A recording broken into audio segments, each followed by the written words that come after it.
Hello good evening friends. जैसा कि हमने आपसे कहा था कि हम साइकोलॉजी की क्लासेस लेके आएंगे और अपन लेके भी आ चुके थे, लेकिन कहीं काम बिजी होने की वजह से मैं आपको नहीं करा पाया। लेकिन अभी इम्पोर्टेंट बिल्कुल सार मैं लेके आया हूँ जो कि आपको बहुत हेल्प करेगा, चाहे वो कोई भी पेपर हो आपको हेल्प करेगा ही। देखिए, आज हम बात कर रहे हैं बिल्कुल बहुत इम्पोर्टेंट साइकोलॉजी के जो सार है यानी निचोड़ है उस पर बात करेंगे हम, जो कि हर पेपर में चाहे सीटेट का हो, एग्ज़ाम हो, किसी भी एग्ज़ाम हो, हेल्पफुल रहेगा। ये पीडीएफ मैं अपने टेलीग्राम चैनल पे शेयर कर दूंगा जिसका नाम है बिल पावर क्लासेस धौलपुर के नाम से, लिंक डिस्क्रिप्शन में मिल जाएगा। लेकिन आपसे भी उम्मीद करूंगा कि आप मेरे चैनल को ना थोड़ा सा ज़्यादा से ज़्यादा शेयर करें, सब्सक्राइब करें, जिससे मैं आपके लिए बहुत ही जो इम्पोर्टेंट टॉपिक होने वाले हैं सबको मैं आपके लिए लाता रहूँ। चलिए, आज हम बात करेंगे कुछ 10 पॉइंटों पे बात करेंगे जो आपके लिए बहुत ही इम्पोर्टेंट होने वाले हैं। तो देखिए, सबसे पहले हम जो बात कर रहे हैं वो कर रहे हैं कि साइकोलॉजी में मनोविज्ञान की उत्पत्ति किस शास्त्र से मानी जाती है, किस शास्त्र से मानी जाती है।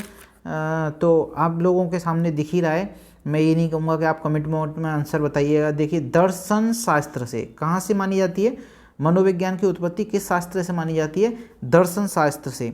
और यही एक पॉइंट, जननी किसको माना जाता है, दर्शन शास्त्र से मनोविज्ञान जो उत्पत्ति हुई है दर्शन शास्त्र से हुई है। मनोविज्ञान की उत्पत्ति, मनोविज्ञान की जननी किसको माना जाता है, दर्शन शास्त्र को माना जाता है।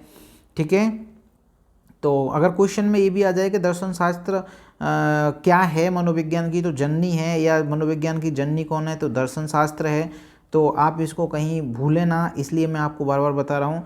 मनोविज्ञान, दूसरा हमारा जो पॉइंट आता है, चलिए नेक्स्ट पर चलते हैं। मनोविज्ञान को सर्वप्रथम परिभाषित किया गया था, यानी क्वेश्चन पूछ ले मनोविज्ञान को सर्वप्रथम परिभाषित किसने किया गया था, तो आपको किसने किया गया ये नहीं, किया गया है यानी किसके रूप में किया गया। मनोविज्ञान को सर्वप्रथम परिभाषित किया गया आत्मा का विज्ञान, यानी किस रूप में किसने किया, तो वो आगे हम बताएंगे आपको। अरस्तु ने करा या सुकरात ने करा, किसने किया वो हम बताएंगे आपको, सारा बताएंगे आपको, चिंता करने की कोई ज़रूरत नहीं है। ये 10 पॉइंट हैं, इनको आप याद कर लीजिए, बहुत इम्पोर्टेंट हैं। और ये समझ लिए, ये मैं जो कराऊंगा ना रोज़ 10-10 20-20 पॉइंट करके कराऊंगा, वहाँ से क्वेश्चन आएगा ही आएगा, तो आपको चिंता करने की आवश्यकता नहीं है। अब थर्ड नंबर पे हम बात करेंगे, मनोविज्ञान शब्द का शाब्दिक अर्थ है, यानी क्वेश्चन आ जाए कि मनोविज्ञान का शाब्दिक अर्थ है या मनोविज्ञान शब्द का शाब्दिक अर्थ है, तो उसका मतलब होता है मन का विज्ञान। सबसे पहले किसके, मन का विज्ञान। चलिए आगे चलते हैं। फोर्थ नंबर पे हम बात करेंगे कि मनोविज्ञान को अंग्रेजी में कहते हैं, ये तो सबको पता ही है कि साइकोलॉजी ही क्या है, मनोविज्ञान है, मनोविज्ञान ही साइकोलॉजियस। लेकिन यहीं पूछ लिया जाए कि साइकोलॉजी शब्द क्या, साइकोलॉजी शब्द का सर्वप्रथम प्रयोग किया था, किसने किया था, तो रुडोल्फ गोइकले ने किया था, और ये 1590 ईस्वी में किया था। ठीक है, याद रखेंगे, एक एक पॉइंट इंपॉर्टेंट है, सारे पॉइंट जो हैं इंपॉर्टेंट है, कोई भी ऐसा नहीं है। आज मैं बिल्कुल जो इंपॉर्टेंट है वही लेके आया हूँ। 6 नंबर पे हम बात करेंगे कि मनोविज्ञान की प्रथम पुस्तक लिखी थी, यानी कभी पूछ ले कि मनोविज्ञान की सर्वप्रथम पुस्तक किसने लिखी थी या कौन सी लिखी थी, तो लिखी किसने थी, रुडोल्फ गोइकले ने लिखी थी। कौन सी पुस्तक लिखी थी, तो साइकोलॉजिया लिखी थी। कौन सी लिखी थी, साइकोलॉजिया लिखी थी, तो इसको भी आप याद रखेंगे। चलिए नेक्स्ट, साइकोलॉजी शब्द की उत्पत्ति हुई है, क्या, साइकोलॉजी शब्द की उत्पत्ति हुई है, तो देखिए यूनानी, ग्रीक यूनानी एक ही बात है, भाषा से हुई है साइकोलॉजी की। साइकोलॉजी शब्द की उत्पत्ति कहाँ से हुई है, यूनानी या ग्रीक कहते हैं, भाषा से हुई है। अब साइकोलॉजी शब्द की उत्पत्ति 2 शब्दों से मिलकर हुई है, कौन कौन से शब्दों से मिलकर हुई है, psyche plus logos, psyche plus logos. Psyche का मतलब क्या होता है, देखिए साइकी का मतलब क्या होता है, आत्मा, और लॉगस का मतलब क्या होता है, अध्ययन या विज्ञान, यानी आत्मा का अध्ययन या आत्मा जो है उसका अध्ययन कह लो या आत्मा का विज्ञान कह लो। साइकोलॉजी का जो शुरुआत में अर्थ था वो यही माना जाता था। अब मनोविज्ञान को दर्शन शास्त्र से अलग करने का श्रेय किसको जाता है, तो ये तो मैंने आपको बता दिया कि संरचनावादी या चेतनावादियों को जाते हैं। आप मुझे कमेंट करके बताइएगा कि संरचनावादी चेतनावादी कौन कौन है, कौन कौन है। तो ये रेस्पॉन्सिबिलिटी आपको मैं आज, इसको होमवर्क कह लो, HW कह लो, ये मैं आपको दे रहा हूँ कि आपको मुझे कल बताना है, मुझे कमेंट बॉक्स में बताना है, मुझे कमेंट करके बताना है कि संरचनावादी जो मनोवैज्ञानिक थे वो कौन कौन थे।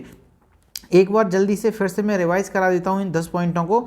इसलिए दोस्तों आपको इसको वीडियो को बार बार देखना है, चैनल को ज़्यादा से ज़्यादा सब्सक्राइब और शेयर करना है, जिससे मैं आपके लिए बहुत अच्छे से और डिजिटल बोर्ड पर लेके आऊँ और अच्छी अच्छी जो वो हैं इसको याद कर लेंगे ना आप। 1 नंबर का मैटर तो इसी में हो गया, आज 1 नंबर का मैटर है। चलिए फटाफट से, मनोविज्ञान की उत्पत्ति किस शास्त्र से हुई? दर्शन शास्त्र से हुई। मनोविज्ञान सर्वप्रथम परिभाषित किसने किया, किस रूप में किया? आत्मा का विज्ञान। मनोविज्ञान शब्द का शाब्दिक अर्थ है मन का विज्ञान। रिवाइज करा रहा हूँ, फटाफट से सुन लीजिएगा। अब 4 नंबर पे हम बात करेंगे कि साइकोलॉजी किस बात, मतलब अंग्रेजी में मनोविज्ञान को क्या कहते हैं? साइकोलॉजी। साइकोलॉजी शब्द का प्रथम प्रयोग किया था रुडोल्फ गोइकले ने 1590 में।